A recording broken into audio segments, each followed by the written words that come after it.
Hi everyone, welcome to this episode of Your Body is Your Best Financial Planner. When we say listen to your body, that's not just about your fitness or your health, but also it can be very helpful when it comes to making financial decisions. A lot of people encourage spending money wisely, but this advice is very broad because different people you have different value, and things matter to one person will be different for the other. So, for instance, for me, looking after my health is a top priority. But what I don't really bother is going out for dinner or going out for the nice restaurant.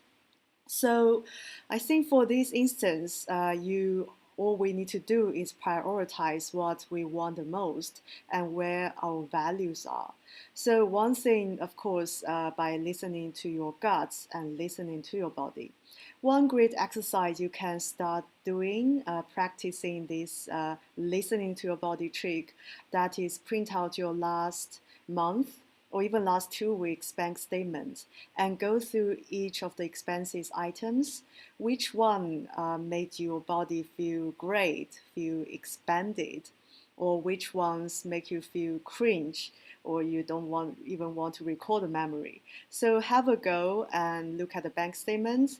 Perhaps the ones you feel don't feel good about it are the ones you want to reduce or look for a different solution to really get around it.